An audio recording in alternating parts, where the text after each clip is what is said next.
And for those of you that don't want to overwhelm your sphere with more technology and more things that disrupt your balance, that is an invitation to explore that fear further.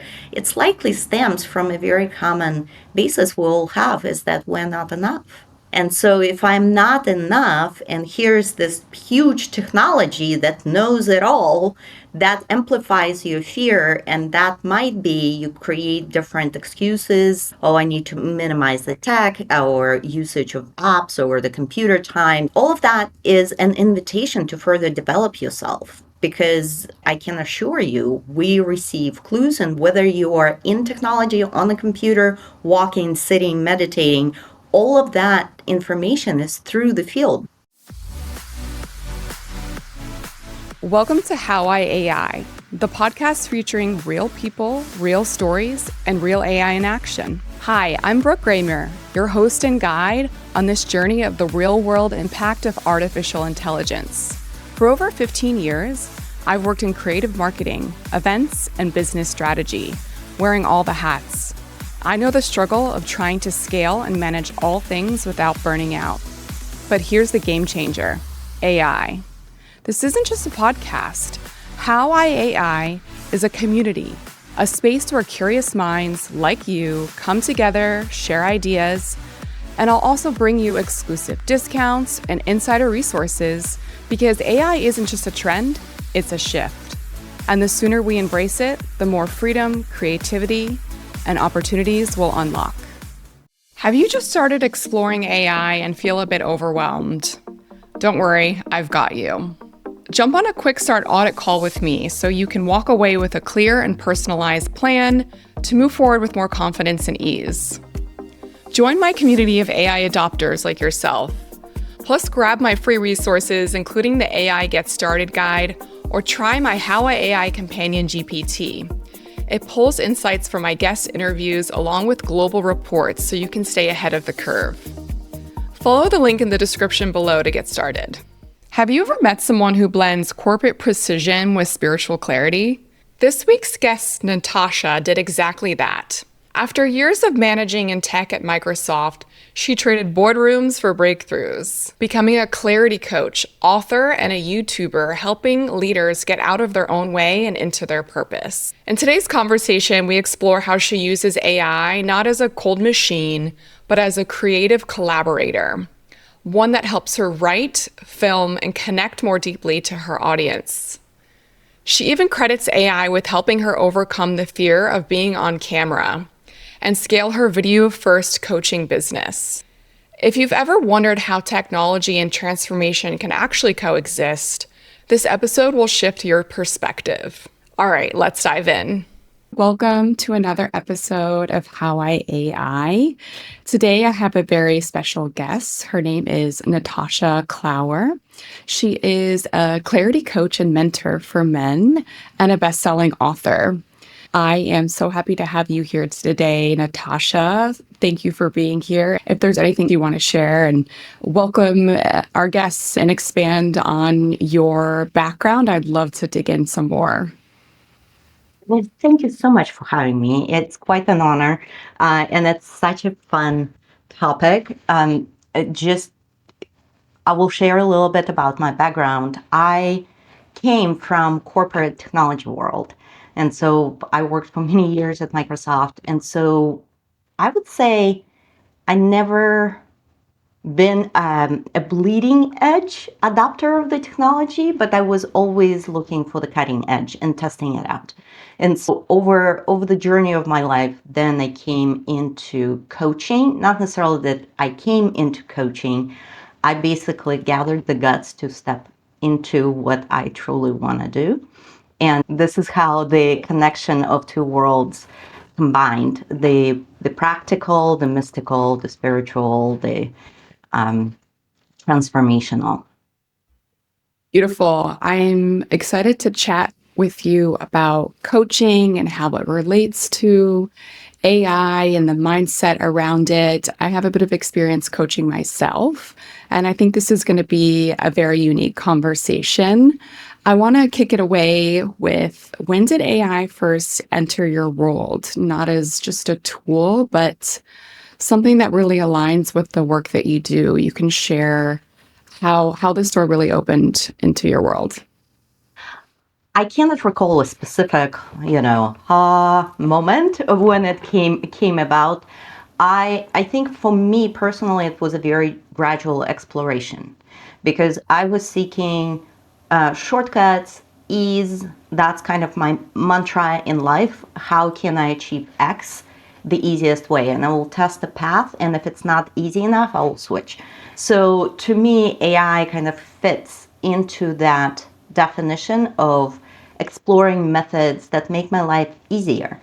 And the very first precursor before ChatGPT and so forth, I was still at Microsoft, and they had, I believe now they call it Copilot, but within the PowerPoint, there was a designer, and it suggested to you different layouts of slides.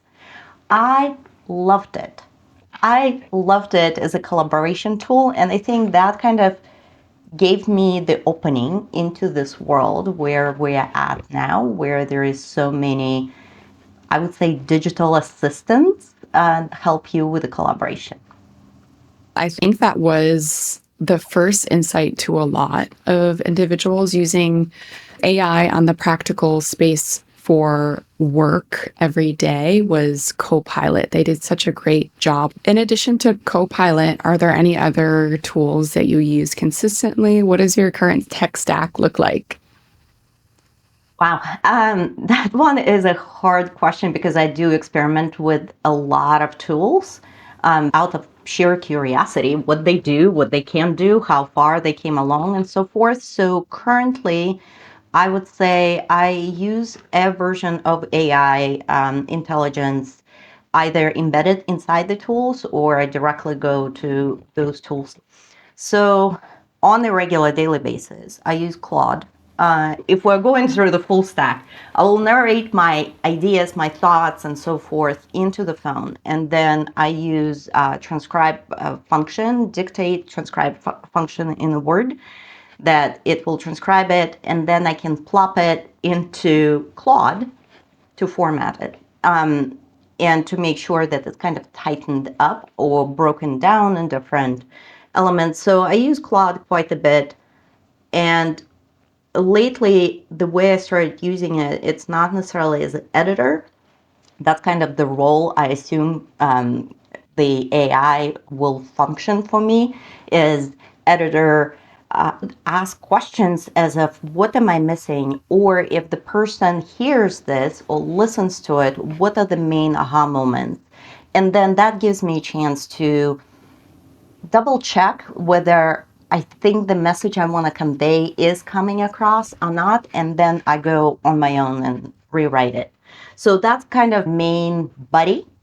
Claude is he, and so I work with him as an assistant, and I treat that particular tool as a person. I my prompts are like really long, how I speak, and I discuss, collaborate, and so forth.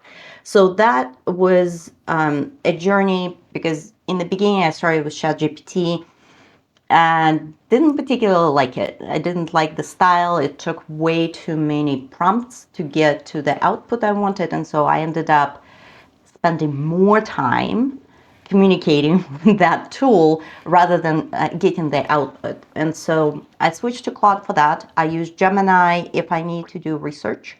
So for example, if I have written or, had an idea for a topic I want to convey and I want to research, are there any scientifically backed research as the last 50 years, I will go to Gemini to do the research. I feel that tool is much more robust. And in the past, it will come up with all sorts of wonderful sounding true, but not really facts. So I learned my lesson of asking for actual link where it got that information from. And then with that fact checking function, I think it works really, really well.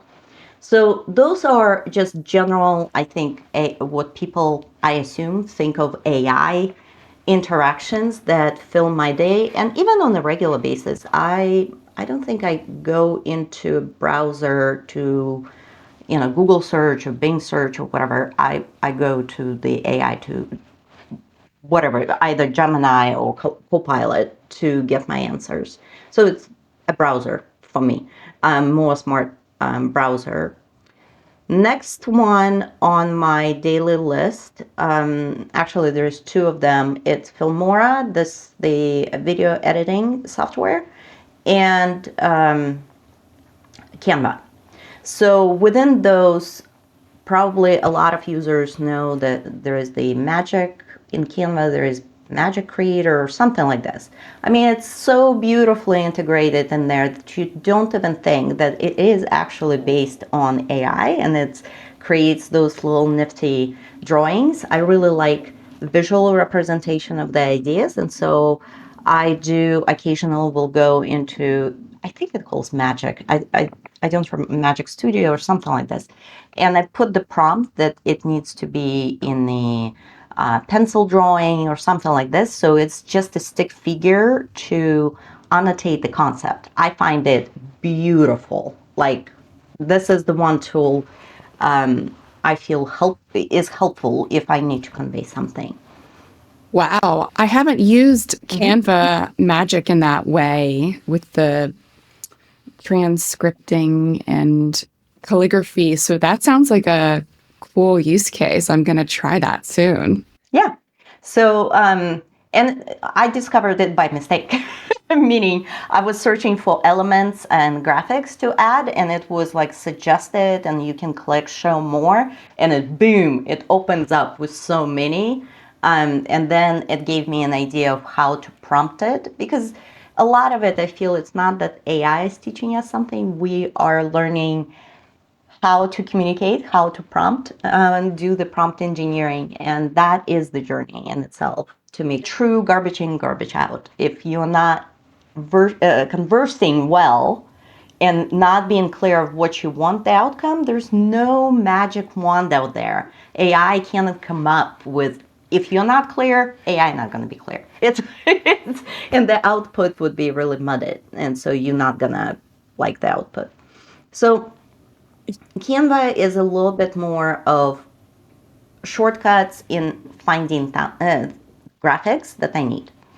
So in Filmora specifically, that what I use for editing my videos is doing dynamic captions, then bringing, if I film on two angles, two camera, like my phone and the camera, or computer screen and my phone, for example, you can load those inputs simultaneously, and it brings two videos. It synchronizes it, so you can go A roll versus B roll very quickly. Converting your video into the shorts, I use it strictly for inspiration, because I don't like the output, how it comes up. The camera keeps moving like this. It irritates the heck out of me, and I think would irritate the viewer as well. But it gives me an idea, first of all, title of what the posts or titles might be suitable. And then second, it's always fascinating to me what AI will come up as the highlight of whatever your video is. And so I look at that as inspiration to say, that is a nice point and kind of standalone item. And then I'll go and just cut that out of my video. That's kind of heavy usage. The next two is off and on, but probably increasing in usage. One is vidIQ. It's a tool optimization for YouTube videos. The way I use it, the suggesting of tags, hashtags, keywords, and so forth, I find it's good exploration. It's still not the best. Like, if you're in the browser with vidIQ, where you're posting on your YouTube and suggestion, I feel that feature works really bad, what it suggests. However, if you go to the app itself and bring it in vidIQ app, then the keywords, hashtags work beautifully. Description works well. The title, exploration of how to title it is beautifully designed, and I think it works wonders. I do use the AI feature there. I think it calls, the function calls thumbnail in their app directly. So once I cut a rough version of my video in Filmora, I upload that file to vidIQ and into thumbnail for it based on the video to suggest what would be thumbnail. And then I use that as a concise title and go to Canva to create a thumbnail. So those, I think, are my current stack. And there is several other softwares that I have tried that I can mention for people who are just starting out. And for example, those that are scared of creating videos and just petrified of that function to begin with. There is lots of helpful tools for that, or building websites. And just general photos and stuff like that. So we can go in that direction, and I'm happy to share. How I AI is brought to you in partnership with the Collective AI, a space designed to accelerate your learning and AI adoption. I joined the Collective and it's completely catapulted my learning, expanded my network, and showed me what's possible with AI. Whether you're just starting out, seeking community, or want done-for-you solutions, the Collective gives you the resources to grow your business with AI. You touched on a couple things. I haven't gotten into Filmora yet. I know that you have a lot of experience with YouTube. That seems to be one of your main channels. I haven't had an opportunity to speak with anyone specifically about how they're using AI with YouTube. So thank you so much for sharing. I myself have been working towards launching a YouTube. I have all the video content from my former podcasts that I need to get up and rolling, but it seems like a whole new beast to take on. I love that you shared vidIQ. I'm going to look into that. I also just agree with you speaking to AI with voice. I prefer to do that as well. I also ask for citations when I speak to LLMs. It helps prevent hallucination and looking into the citations, because sometimes the citations will be LinkedIn or Reddit, which essentially are just opinion pieces. So to always check on your citations. I know we're in a day and age where it's very important to be on the camera, developing your brand, being the face of your company. People resonate a lot more with what it is that you're servicing or selling. The more that you have long form content, especially video content, I think it is a great direction to dig into what else you use for video capacity in AI. But before you do that, I'm curious. Since you started integrating these AI tools with YouTube that you just shared, have you been able to see your channel grow at a more exponential rate since implementing these systems and tools? Exponential is a tricky word. Again, there is no magic wand. Right? It's all about you connecting with the audience, you knowing your message, being true. Really, it's being true to your message and what you stand for. I would highly recommend something like vidIQ. I found that tool very easy, and I saw not necessarily skyrocketing my views or anything like this, but versus no views or not knowing what did you do wrong. To with vidIQ, there is a scoring, overall, there is some aim as you're putting things together, like, oh, did you put the end cards or something like that? And then there is end screen and so forth. But then it kind of gives you that checklist to not forget things as you're putting it together. And I would say even YouTube by itself, with nothing else, it has the inspiration tab that shows you the titles, the positioning, ideas for the script to record. It was super easy You go there, it gives you trending titles, trending topics, people are interested in it. It can give you what the outline would be for your script for speaking, like you need to touch on this, you need to touch on this, you're going to close with this. And then it gives you ideas for thumbnails and gives you ideas for alternative titles. So I would highly recommend something, especially in the beginning, because you don't know what you don't know. You need some sort of guiding mechanism of, oh, I forgot to do this, or I forgot to do this, and including that. I agree. Having it as your little assistant and nudging you and creating, even if you have already a custom GPT about a YouTube upload checklist. I'm thinking of creating some systems and flows. I was very inspired from my previous guest, Aziza, to start to create more systems and flows, A to Z, whether that be promotions, marketing campaigns, or publishing a podcast and all the things that go into that. I think it really helps to sit down and also have a companion, whether that's virtual or a GPT, tell you a little to-do list. Speaking of the helpfulness of AI, what's maybe another benefit of AI that you feel like has been for your business that people might not realize, especially when it comes to coaches and service providers? I can imagine it's helped you free up your time for creative rain and to stay into your zone of genius. What are some benefits that you feel have positively impacted you when it comes to AI? I would say not being afraid to be on the camera and actually going onto the social was all due to AI and tools that are fully AI. So some of those that I can say that I no longer use because the fear is no longer there. But in the very beginning, as we've talked, people have some reservations of recording themselves. It seems like a big production. And so in the very beginning, I used Lumen. Lumen is the faceless, it creates faceless as of its different movies. It combines based on your text.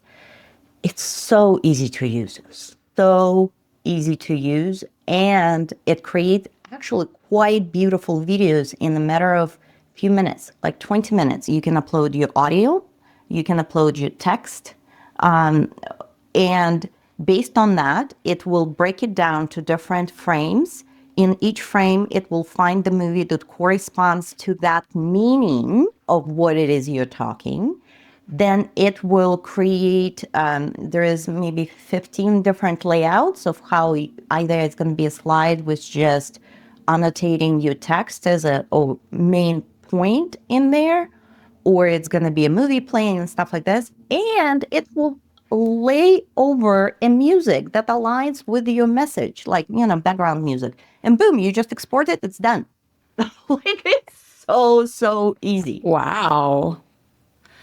That sounds incredible. I have been really needing to up my video editing game and to get more into that space. I have been just using Descript to create clips, but I'm so inspired by everything that you've played around with already when it comes to AI. And that's exactly what I have been looking for, is to track the camera of whatever is happening in the picture, to overlay messaging and scenes that are parallel to what's happening to the speakers. You see the rise of these reels and recaps and videos. Some of them, I agree, are very overwhelming. The screen jumps around and flashes too much. But I guess that just has to say where our attention span is going nowadays, and to keep people engaged and watch your video for longer than 6 seconds, you have to really be doing that now. So thank you for sharing about that. You spoke a little bit about your initial fear or resistance. Do you feel like moving through that is just kind of taking the leap and starting? Yeah, I think it's a split-second decision that you make with yourself. You make an agreement, I'm going to do it. And then from that moment on, you accept yourself with all the mistakes that you're going to make, and you're going to look at it as an experimental journey. And that's how I approached it. I could relate with people on the phone, face to face. But going on the social, it was something just super scary as far as what if I don't say it right? What if, what will happen? And then what I realized, the beast was bigger in my mind than in the reality. It takes so much effort and so much knowledge to actually put your message in front of enough people to make a momentum. So going live even now and posting whatever that is, open the page wherever you want, Facebook, Instagram, or even YouTube, and just upload it. No one's going to see it anyway. You're going to get like 2 views maybe. So like there is nothing scary out there because it's for your experimentation. But I didn't know. I feel that fear was common. It's like, oh my God, what if it goes viral? What I'm not prepared. I was the same way. I don't have systems in place. If I go viral, now I look at it like, what a silly thought.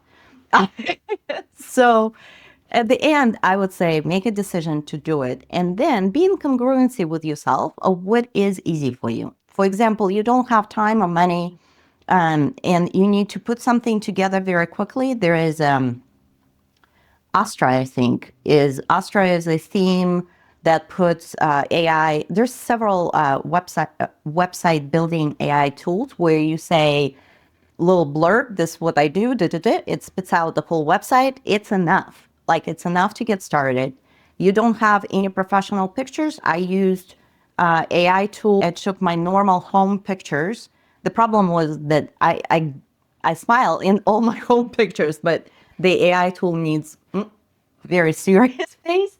And once you find those pictures and upload there, it spit out for me enough like 15 to 30 portraits that I use now everywhere on the website and my email. I mean, it gave more like 50, but some of it was like weird. I had a hand, two, two hands, 7 fingers. Like some of them were creepy, like right off creepy.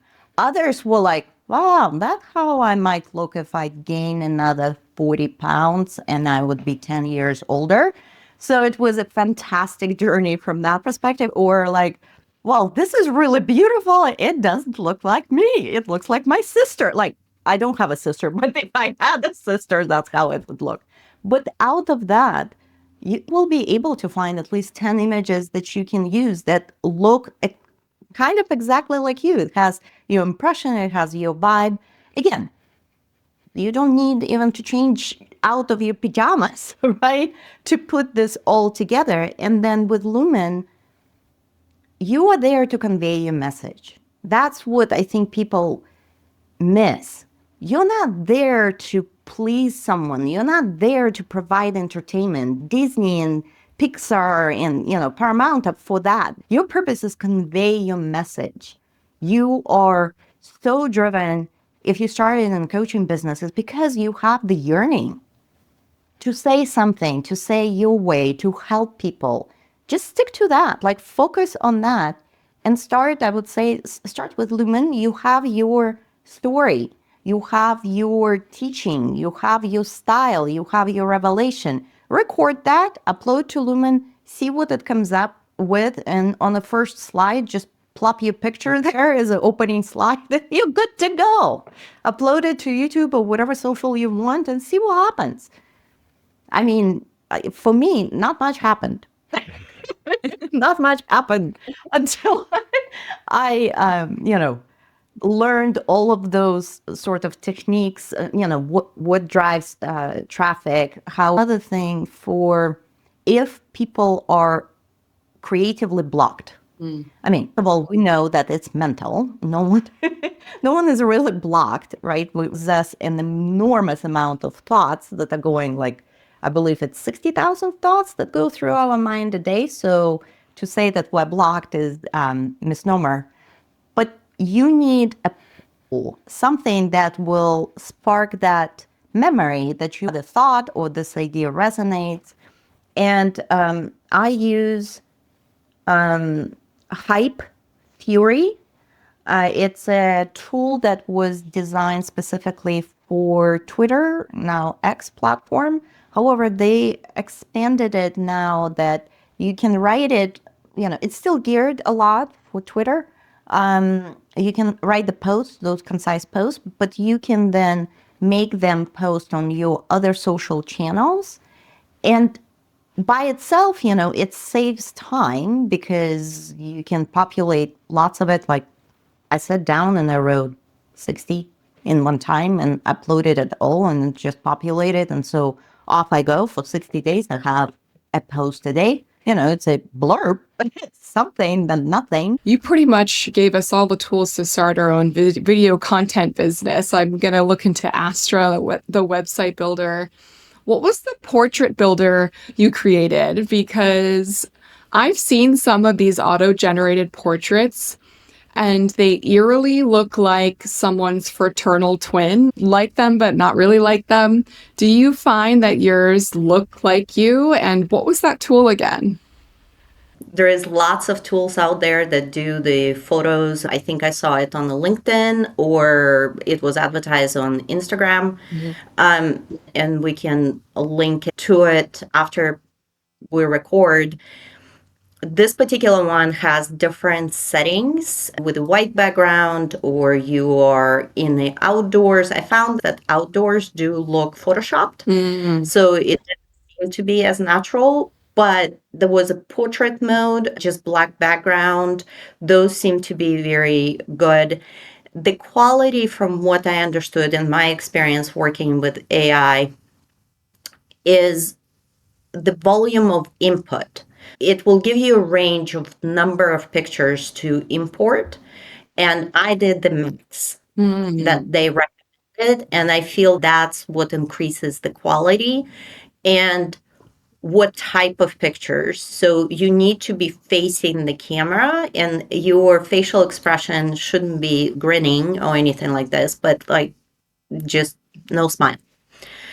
And once you find that and feed it to the system, then it produces, I believe it was like 30 pictures. So you pick this particular black background, for example, it gives you 30 pictures. Out of 30, I would say 5 are on point. So some of them, majority of them wouldn't be quite there, but 5 are really, really solid. And and then I used a different background, again, generated 30, extracted 5. It was worth it. I think it was like $10 or something. It gives flexibility because putting the same picture, you get tired of it. But it gives some flexibility. I would encourage people to just experiment because some of it was with the hairdo and I'm like, oh, I don't do it this way, but it looks good. Give you some creative inspiration. Yeah, put the jewelry on and like necklace. I'm like, well, that looks good. I'm going to try that out. I actually spent last weekend getting new headshots done because, to your point, they get kind of old. You use them so much. And every quarter is what they say for a brand is to refresh your content and your imagery. So that is just a cost-saving tool if I ever heard of one. Speaking of pricing, how much do you spend on your technology tools a month if you had to guess an aggregate amount? I think that is a very interesting question when people share what their tech stack is. I try to subscribe for annual because that's usually gives you the biggest savings. So that's kind of how it's hard to guesstimate. I would say probably on annual spend, I am close to 4,000 a year, maybe somewhere there. Again, it's some of it, things that we talk about is the tech stack. It's not necessarily AI, like it's communication bots. They're not AI driven, they're just bots. And just email and hosting of the website, that sort of thing that adds up to the cost. I would recommend Canva, Premium, whatever that runs. I would recommend some sort of editing software for your videos. Some of it do run for free, but I usually go to the middle section. The other one, especially if you plan to do e-courses or something where you need to make sure the viewer is engaged. I'm just on the experimenting with it for the website specifically. It calls Vid Analytics, I think. And this one is more to, instead of using YouTube as a player for your website or for e-courses, it allows you an interactive path with the users to say, well, are you a mom? Are you a dad? And then when they click, they interact with your video, they click, and then off it goes to that dedicated line. Of course, you recorded that video, so it would be like, are you a mom? Click here. She selects, I'm a mom, and you would say, well, hi, sister, let's continue conversation, versus like, are you a dad? And boom, it's a different video. So that allows that. And the biggest one feature that I find is that if people navigate away, it pauses. And then if they pause, how people just watch a little bit and then they pause, it allows you to pop a thumbnail, kind of an image to say, wait, here's one thing, or subscribe here, or here's the form. But for e-course creators, that is essential because they can produce video even for your podcasts, right? It's a great material. You created the hook, engaging the viewer, and to say, well, in order to view the entire video, please subscribe. Here's the form right there on the video. So it creates that interactivity. And that one is pricey. I think the pro version that does the thumbnails is $80 a month. And then the one that allows you for different paths, it's like $180 a month. Lumen is very expensive as well. It's like $250 or $280 a month. But to me, it was worth every penny. I disconnected it after maybe 6 months because once you get going and once you're confident in your skills and what the videos and how YouTube works, how social media works, and then you can record your own stuff, then Lumen became, to me, limited. That's why I disconnected. But to start off, that's where the money is. So at the very beginning, I feel I overspent. I was running probably 1,000, maybe $100 a month because I was experimenting with different softwares. I was buying this license and so forth. Now that my process and my system is settling down, I feel I'm running maybe less than 400 a month, somewhere there. Thank you so much for sharing a little bit more into that. I think it's such a little inundated insight because we can be very overwhelmed with all the tools. And that's so fascinating about the course creation, because I know that's a big pain point of course creators is getting the client to complete them. What you said reminds me a lot of Netflix choose your own journey movies or episodes. That is something I had an idea for courses a while ago. How great that would be to be able to bring the customer into a very individual choose your path journey, because we're not all the same. We learn differently. We have different end goals and use cases, whatever it is that you're teaching or applying. So I think that's incredible, and just one of the amplifications of AI and how it can help you reach your client in a more individual way, which leads me to my next question of those who are new to tech, specifically spiritually minded. I know that's a lot of your community as well. What do you feel like is a way to explore, start using AI without losing their core brand, their essence, and like their soul to the process? Because I think that's a really important thing to have in mind when you're using AI is how can I still have me at the forefront and my values and my soul and like what it is I really am that makes me human when I use AI? How do you kind of teeter that line when you're using these tools? This is such a cool question. Thank you for asking. In the context of AI, I could see hesitation for people on two fronts. One is as you are evolving in understanding yourself, your spiritual journey, connection, you're very protective of that space, of that stillness, and maybe some focusing like to make sure my aura is staying clean and not impacting the energy and the vibe. And then the second hesitation might be, do I need to then conform to what the AI gives me, and will I lose my message, or will I get steered in the direction where I wish I didn't? Both of those are rooted in the fears and beliefs that we carry and practice that we employ.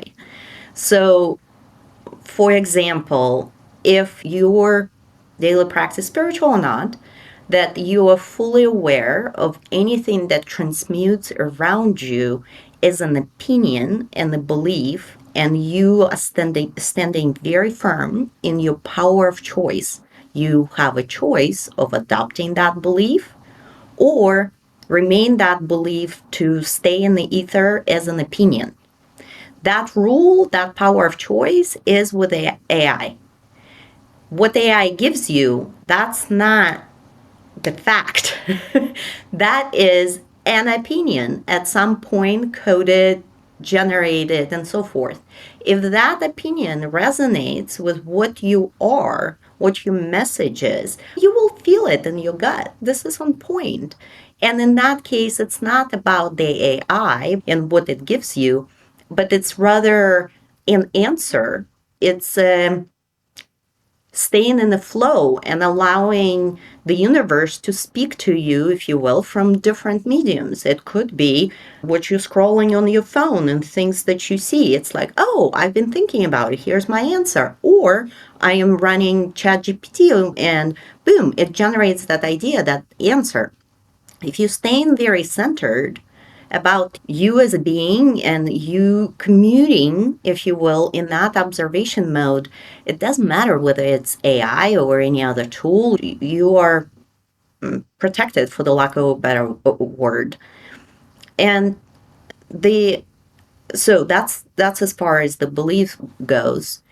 And for those of you that don't want to overwhelm your sphere with more technology and more things that disrupt your balance, your connection space, that is an invitation. Then, if you have that inner fear, that is an invitation to explore that fear further. It's likely stems from a very common basis we'll have, is that we're not enough. And so if I'm not enough, and here's this huge technology that knows it all, that amplifies your fear. And that might be you create different excuses. Oh, I need to minimize the tech or usage of apps or the computer time so I can preserve space unconditionally. All of that is an invitation to further develop yourself, because I can assure you, we receive clues and we're in the flow, whether you are in technology, on the computer, walking, sitting, meditating. All of that information is through the field. The field is throughout of it. Oh, so beautiful. This is the esoteric conversation I haven't had yet around AI, and I love digging into it. Getting a little bit more into magic, if you could wave a magic wand and create some sort of tool or solution that isn't out there yet. As far as the tool goes, I feel we are marching into proliferation of different tools and overwhelm. And all of those tools spit out stuff. It's more stuff. And what I feel is missing, and the industry is trying to solve it by the agents and the swarm technology, different agents talking to each other, which still produces more stuff.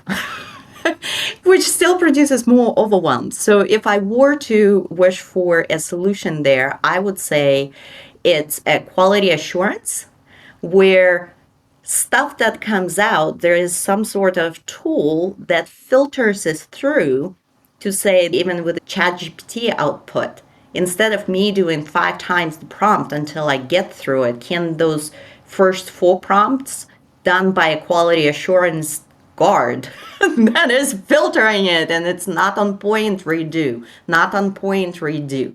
That's kind of where I feel usefulness of it, and I'm sure we will get to it at some point. We have apps that purge our emails, right? Clean up our inbox and stuff. It's all about taking what is not necessary, what does not serve us, and bringing what is. And not necessarily that we have to do it. I think it can be automated. I feel that so much. Sometimes I find myself going in these wormholes of asking ChatGPT to create an ideate brainstorm, and then all of a sudden I have pages and pages to sift through.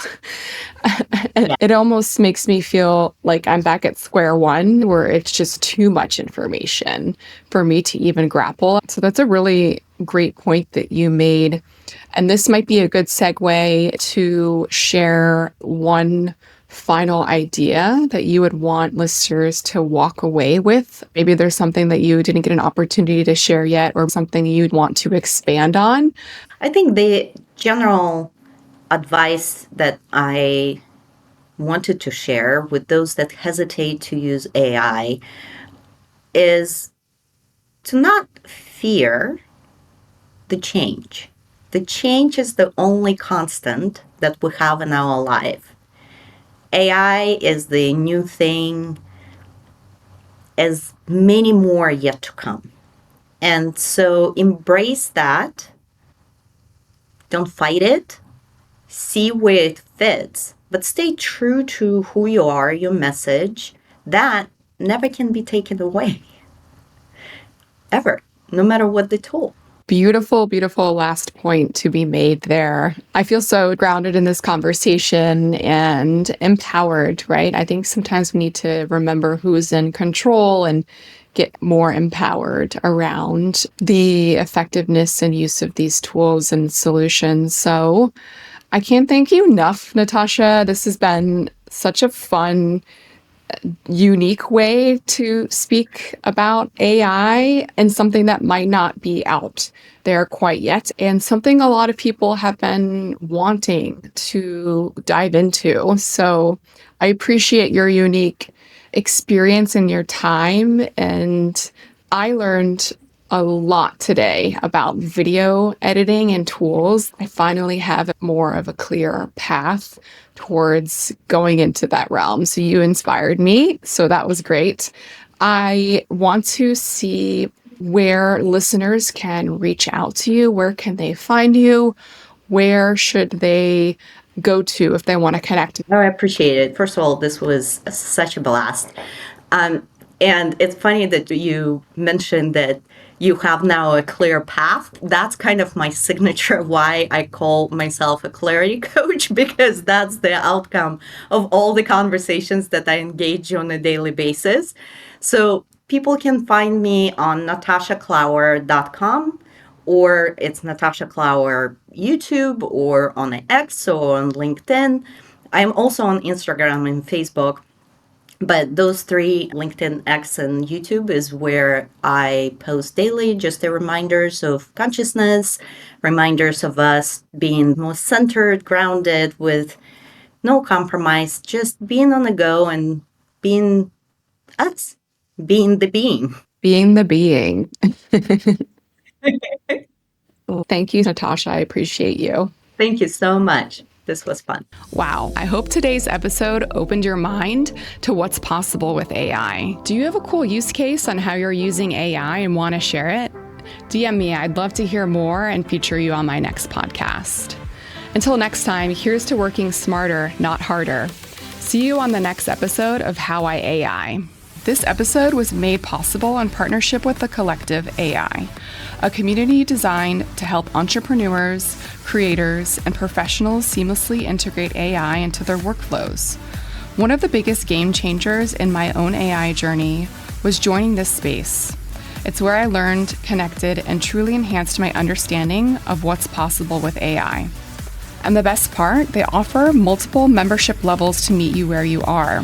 Whether you want to DIY your AI learning or work with a personalized AI consultant for your business, the collective has you covered. Learn more and sign up using my exclusive link in the show notes.